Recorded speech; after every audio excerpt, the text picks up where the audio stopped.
for the little lonely ladies. I'm completely naked, but you have to use imagination because I'm not gonna put anything like that on YouTube. There are other sites, but I'm not a person to do that type of thing. But anyway, I want to cover several things here. First, in Wonder Hussey's latest video, where she's in LA, around the Hollywood sign. She goes up above it and then goes down closer. It's fenced off, where you really can't get to it. But she said that the people that lived there got Google Earth to remove, um, the reference. But what she's I didn't try that. But if you type in the Hollywood sign, it gives you like the Griffiths Observatory or something like that. But if you type in Mount Lee or oh, last house on Mulholland, I believe something will come up, and I believe they're the correct address. Now the what I do, I don't use the turn here, turn left here, turn right there directions from Google. I just use the Street Map version. That's what works for me. I'm a traditionally a paper map guy. That's what I grew up using as paper maps, and Google works fine for me because I did that turn left here, turn right here with my daughter to find she wanted to over to the Walmart in Mesa, and she just brought it up on her phone, and I'd give her where I was at, and she said, well, you turn left here, then turn right here, and I said, yeah, we eventually got there, but I wouldn't want to do that again. I just get figure my way from from the map on my phone. But second thing I want to cover is Mark Felton's latest video, where he's covering World War II aircraft that are that are still around, and apparently a BF 109. If you don't know what that is, look it up. Messerschmitt BF 109. Very popular. There's still some flying. People still flying. People still restoring them.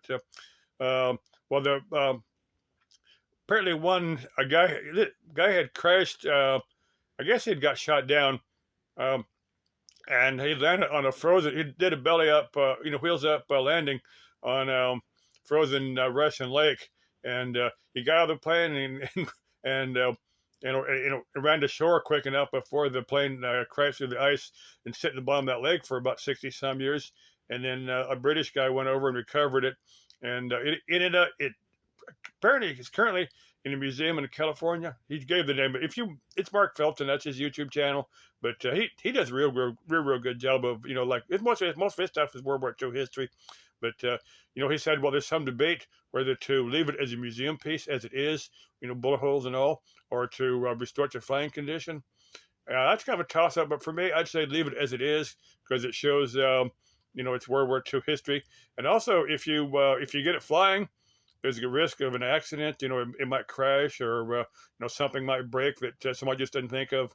Well, like that B-29 that it crashed back, I don't know, late 40s somewhere, almost to the North Pole, and a guy tried to retrieve it, but before he could get it, an APU mount broke, and it ended up catching fire and burning up out there, and it's really shame that happened, but that may be the same guy. I don't know, or it might be a different guy, but anyway, I'd say leave that ME 109 as it is a museum piece. Now, sometime I want to get down to Airmarked, where they have, I've heard that they don't allow tours down there, and I've got the phone number, so sometime I want to call them and see if they allow tours down there. That place is on my bucket list to if they allow you to shoot YouTube videos from inside so the aircraft and stuff. That place is on my bucket list if I can do that. It's down it's a couple hours south from Phoenix, about halfway, but it's in Marana, about halfway between Phoenix and Tucson. And the last thing I want to cover is that little travel trailer. I was one thing kicking around the idea of building something. Now, as a kid, I could use a stick welder. Never quite really got the hang of a wire feed machine. I know a lot of people like them. Well, I got one number of years ago at Harbor Freight, and I don't know if it's me. I don't know if it's a welder. Being from Harbor Freight, I could get an arc out of it, but it never was very good. It's probably me because I'm just not. I can do great with a torch.